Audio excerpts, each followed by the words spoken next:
কে গো তুমি ছেলে? এখানে মন খারাপ করে বসে আছো কেন? আমাকে বলো, তোমার কি হয়েছে? আরে, এ তো দেখছি একটা খুব সুন্দর পাখি। তার আগে বলো তো, তুমি কিভাবে মানুষের মতো কথা বলছো? আমি তো আগে কখনো কথা বলা পাখি দেখিনি। আমি হলাম ময়না পাখি। ছোটবেলা থেকে আমাকে যারা পুষেছে তারা আমাকে কথা বলা শিখিয়েছে।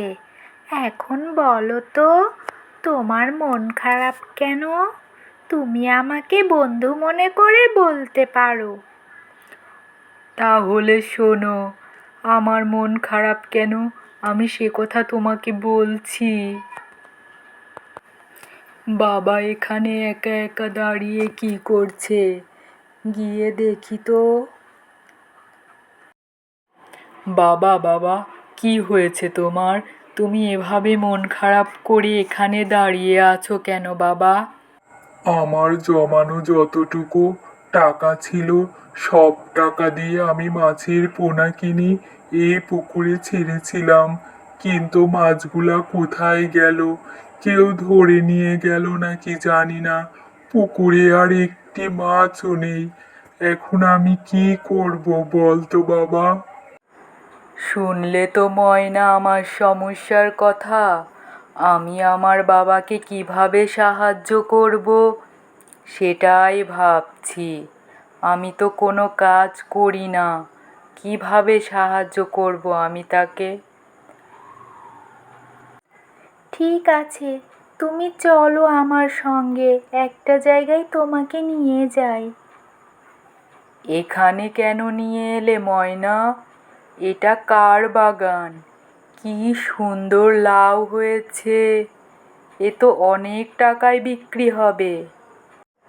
শোনো, যে লাউ বাগানটা দেখলে ওইটা, আর এই ডালিম বাগানটা আমার মালিকের।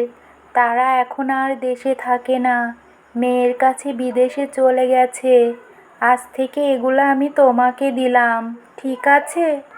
পাখি হয়ে আমি এগুলো নিয়ে কি করব? আসলে তুমি যখন আমার বন্ধু হয়েই গেছো, তোমাকে একটা সত্যি কথা বলি। আমি আসলে একটা ডাইনি। তোমার বাবার পুকুর পাড়ে যেই একটা বট গাছ আছে, ওখানেই আমি থাকি। আর খিদে পেলেই তোমার বাবার পুকুরের মাছগুলো খেতাম। এভাবে খেতে খেতে সব মাছ আমি খেয়ে ফেলেছি। এখন আমার ভীষণ অনুশোচনা হচ্ছে, তাই তোমাকে সাহায্য করতে চেয়েছি। আমাকে ক্ষমা করে দিও বন্ধু। ঠিক আছে, আমিও তোমাকে ক্ষমা করে দিলাম। তুমিও তো আমার অনেক উপকার করেছো। তবে এমনটি তুমি আর কারোর সঙ্গে করো না বন্ধু, কেমন?